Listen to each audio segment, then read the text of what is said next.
नमस्कार साथियों, चाणक्य नीति के तीसरे अध्याय के साथ मैं उपस्थित हूँ। आज हम चाणक्य नीति के तीसरे अध्याय के बारे में कुछ जानेंगे।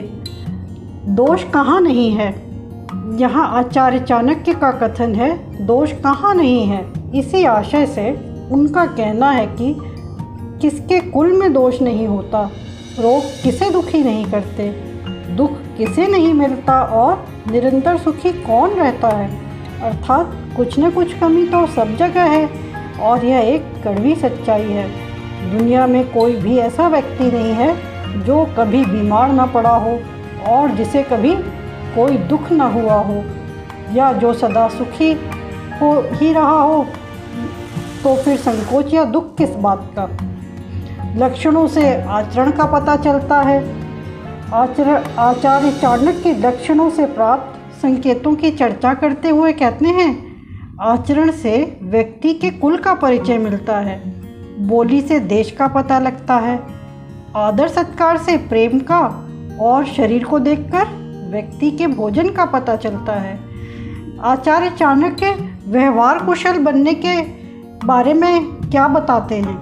यहाँ आचार्य चाणक्य व्यवहारिकता की चर्चा करते हुए कहते हैं, कन्या का विवाह किसी अच्छे घर में करना चाहिए, पुत्र को पढ़ाई लिखाई में लगा देना चाहिए, मित्र को अच्छे कार्यों में तथा शत्रु को बुराइयों में लगा देना चाहिए। यही व्यवहारिकता है और समय की मांग भी। साथियों, आज के समय में भी चाणक्य की नीति बहुत प्रासंगिक है। चाणक्य दुष्ट से बचने के लिए कहते हैं, यहाँ दुष्टता की दृष्टि से तुलना करते हुए उस पक्ष को रख रहे हैं जहाँ दुष्टता का दुष्प्रभाव कम से कम पड़े। उनका मानना है दुष्ट और सांप, इन दोनों में सांप अच्छा है, ना कि दुष्ट।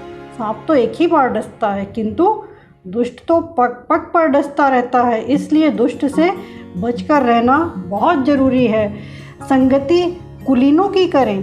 आचार्य चाणक्य यहाँ कुलीनता का वैशिष्ट्य बताते हुए कहते हैं, कुलीन लोग आरंभ से अंत तक एक तक साथ नहीं छोड़ते, ये वास्तव में संगति का धर्म निभाते हैं। इसलिए राजा लोग कुलीनों का संग्रह करते हैं ताकि समय समय पर सत्परामर्श मिल सके। आचार्य चाणक्य सज्जनों का सम्मान करने का उल्लेख करते हैं। यहाँ आचार्य चाणक्य परिस्थितिवश आचार में आने वाले परिवर्तन के स्तर और स्थिति को इंगित करते हुए धीर गंभीर व्यक्ति की श्रेष्ठता प्रतिपादित करते हुए कहते हैं, सागर की तुलना में धीर गंभीर पुरुष को श्रेष्ठतर माना जाना चाहिए, क्योंकि जिस सागर को लोग इतना गंभीर समझते हैं, प्रलय आने पर वह भी अपनी मर्यादा भूल जाता है और किनारों को तोड़कर जलथल एक कर देता है। परंतु साधु या श्रेष्ठ व्यक्ति संकटों का पहाड़ टूटने पर भी मर्यादाओं का उल्लंघन नहीं करता। अतः साधु पुरुष सागर से भी महान होता है। मूर्खों का त्याग करना चाहिए।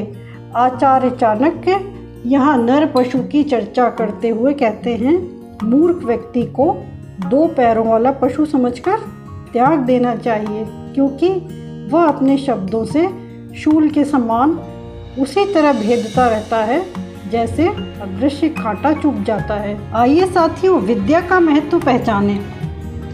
आचार्य चाणक्य विद्या का महत्व प्रतिपादित करते हुए कहते हैं, रूप और यौवन से संपन्न उच्च कुल में उत्पन्न होकर भी विद्याहीन मनुष्य सुगंधहीन फूल के समान होते हैं और शोभा नहीं देते। सूरत से सीरत भली।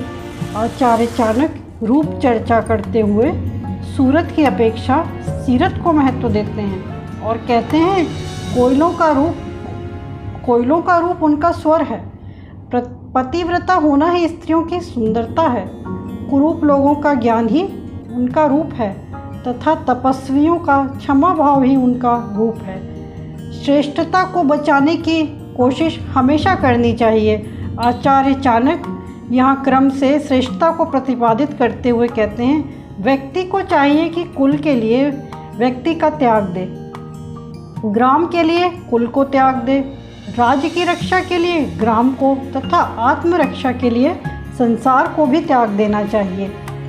साथियों, आपको ये वीडियो कैसा लगा कमेंट सेक्शन में कमेंट करके बताएं और मेरे चैनल विविध छाया को सब्सक्राइब, वीडियो को लाइक और शेयर ज़रूर करें।